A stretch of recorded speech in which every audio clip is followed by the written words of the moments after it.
brings often envied Bank of Mom and Dad, used by first-time homebuyers to scrape together a mortgage deposit, is drying up. Parents accounted for 72% of family members contributing to first-time buyer deposits in the year through July, according to analysis from both Brokerhamptons International using Skipton Building Society data.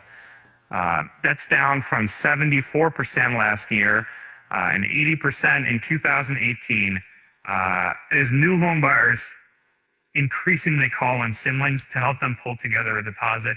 As homeownership rates decline through the generations, younger parents today are less likely to be homeowners than their predecessors, said Anisha Beveridge, head of research at Hamptons.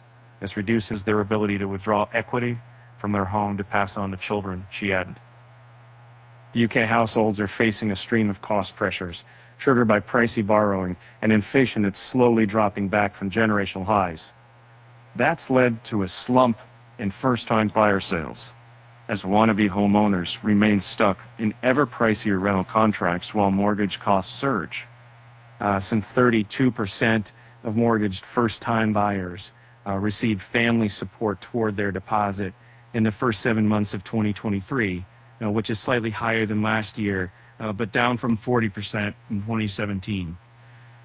While the proportion of parental contributions declined, the share of siblings supporting first-time buyers has almost doubled to 11% in the past 3 years.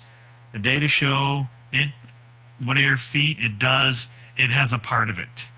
That what he wanted to bring out his main ability to be appropriate. And so why do you need that? Should interest rates stay higher for longer, it will exacerbate the gap between what those with and without family help can afford. Hamptons Beverage warned those without help will likely face saving up for longer and buying later in life by purchasing a smaller home.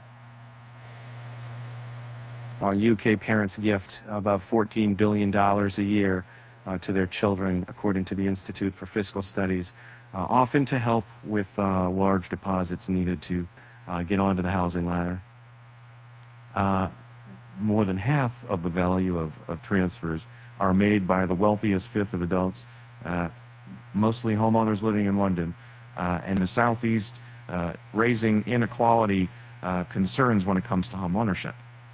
And over a third of first-time buyers with family backing put down a deposit of at least 20% so far this year, more than double the share of those purchasing without support. What's more, London first-time buyers were gifted an average of almost £35,000 in the same period, over 2 times the national average of about $14,000. With high property prices, escalating rents, and the cost of living squeeze further impacting people's ability to save for a house deposit.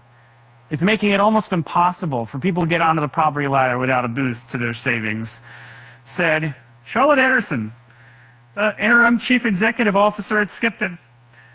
Still, London home buyers are less likely to receive mortgage support than elsewhere in the country. Fewer than a third of first-time buyers in the capital have been gifted in deposit contribution this year, just below the national average, compared with 40% in Yorkshire and the Humber, where house prices are much lower, according to Hamptons. Not everyone is lucky enough to have access to family wealth in this way, Skipton's Harrison said. For many, despite potentially being able to pass a typical mortgage affordability of check, it's the lack of a deposit that's holding them back from their home ownership aspirations.